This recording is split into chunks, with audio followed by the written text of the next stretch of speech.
Well, anyway, guys, before Benham and my camera dies, double check, make sure it's still on. But just wanted to wrap the trip up.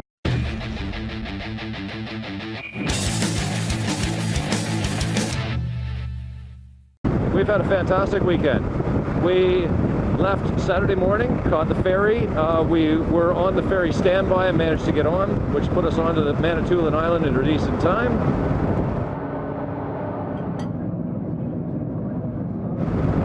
We then, what did we do? We headed almost pretty much straight across over towards Meldrum Bay. We stopped at the Shishikwaning Reserve and fueled up there. Then we went out to Meldrum, where we had a burger and some fries, and then out to the lighthouse, which has been a goal of Melon's and mine ever since we first got out there 2 years ago.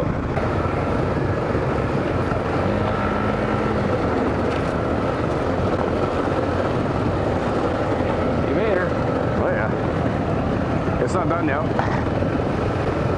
There's the lighthouse. Yep, there it is. It's not a figment. A load of wood coming and a bag of ice, fellas. So we managed to get a night at the lighthouse, which was fantastic. Great site, great people. Thank you very much, guys, for having us.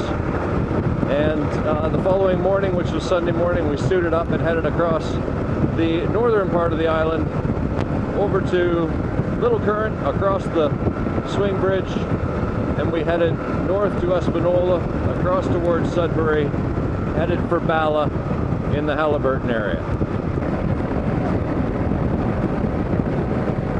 Now, just as we passed Sudbury, I ended up with a flat tire. Okay, I got a tire going down, boys. Something's wrong. I'm stopping. I'm sorry. I can hardly drive her. Oh my God. Don't know. Oh, it's like flat. Yeah. She's done, yeah. Which was easily fixed when there was 4 of us there with all our gear. And back on the road we went, only to find that my float pole had a whole bunch of junk in it, and it left me with a fuel starving situation, so we had to stop. I had to tear my carb down on the side of the road.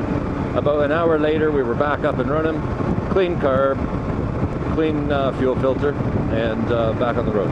So running great ever since. The only other issue that I've come up with this weekend has been the fact that the Kenda big blocks just are not comfortable running the 400 series highways at the speed we were running. So they've developed a bit of a shake and a vibration, and well, maybe a bit of a shake is an understatement. They're fairly squirrely, AB. Yeah. So it's enough to keep my adrenaline pumping, that's for sure. But we're off those main highways now and running home at a more reasonable speed, and they're much more well behaved. But so other than that, unfortunately, the Kenda big blocks will be coming off. New set of TKC 80s I ordered this morning, should be here Wednesday, and they'll be going on for the trip. And the only other thing I want to do is pull the head and check my valves before it's trip time.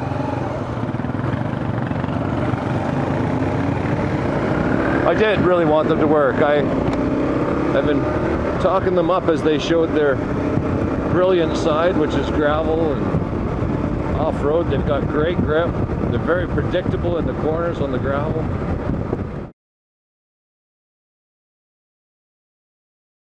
It's new tire day.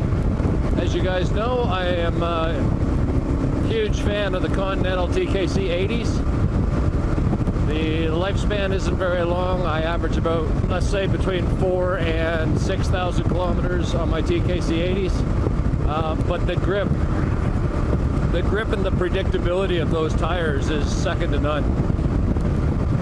And as I learned this morning, they also have a much softer sidewall, which makes them easier to install than some other tires. Take, for example, the Kenda big blocks that I just shoot on this morning. I've done the Dunlops, I've done the TKC 80s multiple sets, I've tried the V rubber. All of them went on actually fairly easily. Today was a different story. These things were a battle, an absolute struggle. They're on, they're smooth, so everything went well. What I'm not excited about is if I have to do a trailside repair with these.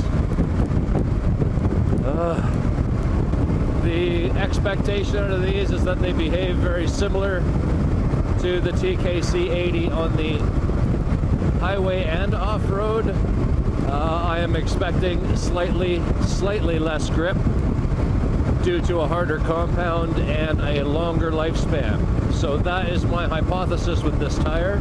You guys know where I ride and how I ride, and the majority of it, not the majority of it, but I'm likely a true 50-50, which I think is hard to, actually hard to do.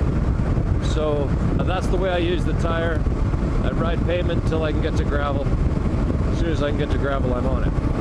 All right, let's see if we can break these in without dying. Woo, they feel different in the corners.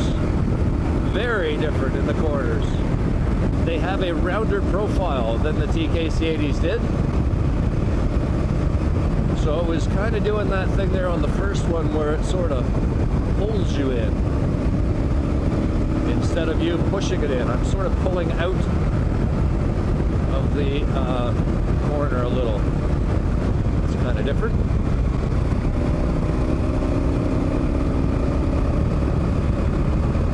Boy, that is a different feeling. I will get used to it, but it feels different.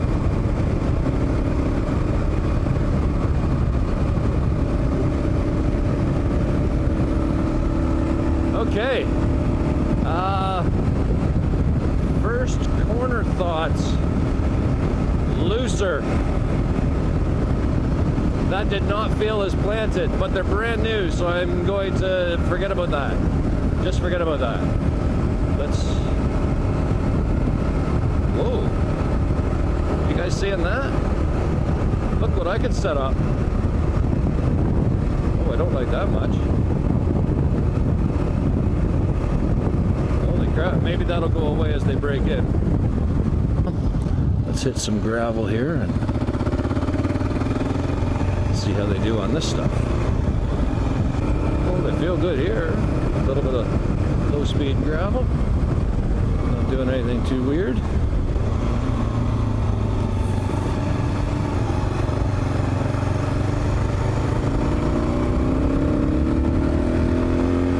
Nice controlled slide there. Pretty good. I'm happy with that. Good on the gravel. Okay, let's see how these do.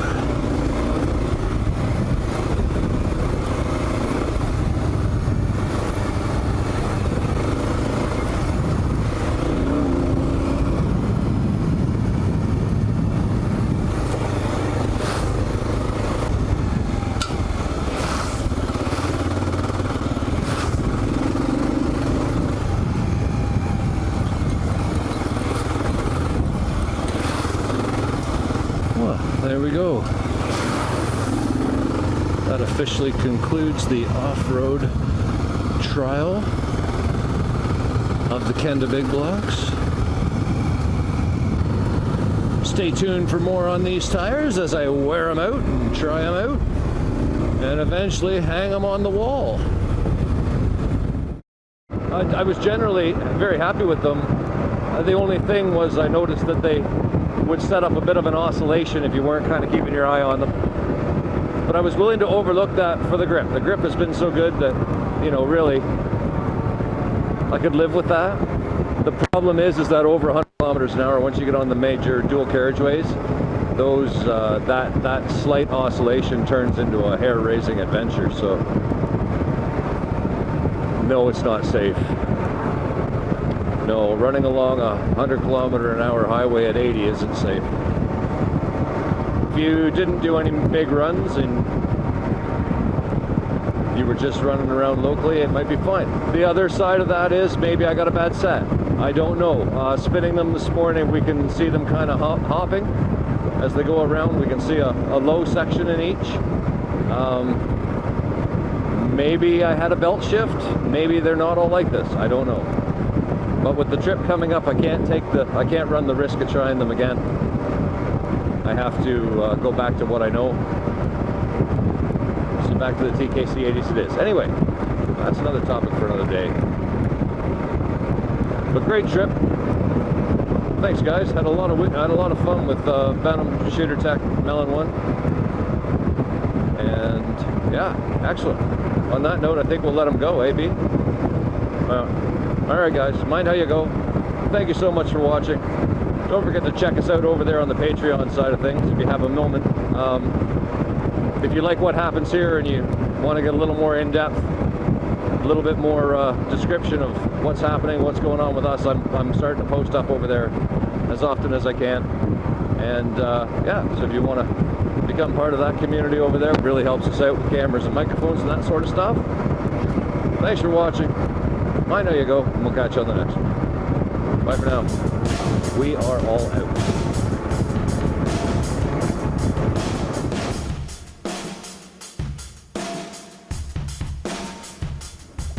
Hey guys, if you liked that video, hit the thumbs up button for us. It goes a long way towards helping out the channel. And if you're new here, hit that subscribe button in the upper corner for new videos every Sunday. Be glad to have you along for the ride.